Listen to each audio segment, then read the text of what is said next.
The historical Odin. Besides this ancient Odin, there was a more modern, semi-historical personage of the same name, whom all the virtues, powers, and adventures of his predecessor have been attributed. He was the chief of the Aesir, inhabitants of Asia Minor, who, sore pressed by the Romans and threatened with destruction or slavery, left their native land about 70 BC and migrated into Europe.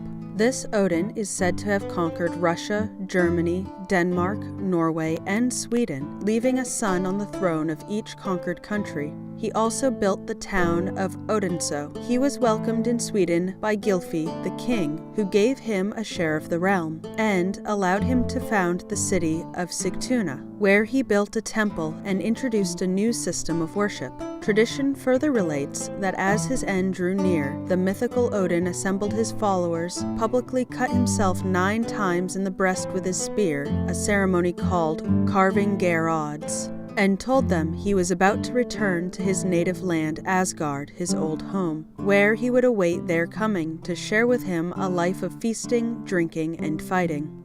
According to another account, Gylfi, having heard of the power of the Aesir, the inhabitants of Asgard, and wishing to ascertain whether those reports were true, journeyed to the south. In due time he came to Odin's palace, where he was expected, and where he was deluded by the vision of Har, iafin-har, and Thridi, 3 divinities enthroned one above the other. The gatekeeper, Gangler, answered all of his questions, and gave him a long explanation of northern mythology, which is recorded in the Younger Edda, and then, having finished his instructions, suddenly vanished with the palace amid deafening noise. According to other, very ancient poems, Odin's sons Weldig, Beldig, Siggi, Skjold, Saming, and Yngvi became kings of the East Saxony, West Saxony, Franconia, Denmark, Norway, and Sweden, and from them are descended the Saxons, Hengist and Horsa, the royal families of the northern lands. Still, another version relates that Odin and Frigga had 7 sons, who founded the anglo-saxon heptarchy.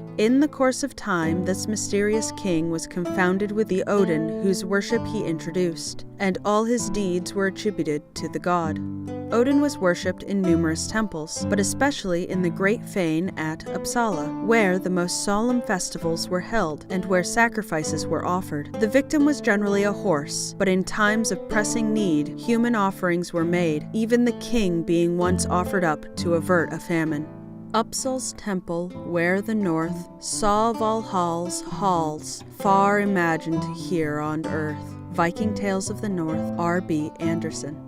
The first toast at every festival here was drunk in his honor, and, besides the 1st of May, one day in every week was held sacred to him, and, from his Saxon name, Woden, was called Wodensday, whence the English word Wednesday has been derived. It was customary for the people to assemble at his shrine on festive occasions, to hear the songs of the skalds, who were rewarded for their minstrelsy by the gift of golden bracelets or armlets, which curled up at the ends and were called Odin serpents.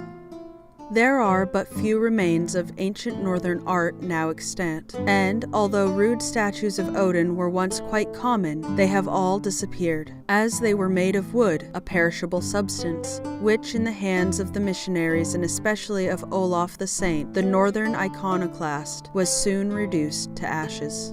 There in the temple, carved in wood, the image of great Odin stood.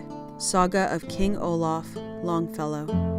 Odin himself is supposed to have given his people a code of laws, whereby to govern their conduct in a poem called Havamal, or the High Song, which forms part of the Edda. In this lay he taught the fallibility of man, the necessity for courage, temperance, independence, and truthfulness, respect for old age, hospitality, charity, and contentment, and gave instructions for the burial of the dead. At home let a man be cheerful, and toward a guest liberal. Of wise conduct he should be, of good memory and ready speech. If knowledge he desires, he must often talk on what is good. Havamal, Throp's translation. So that was the historical Odin, the final section of Chapter 2 of Myths of the Norsemen by Helene A Guerber, Odin. I will be working my way through this book section by section, and if there are any other public domain books that you would like for me to read, please leave a comment below. Did you enjoy this video? Then subscribe for more. Thank you for listening, and have a lovely evening.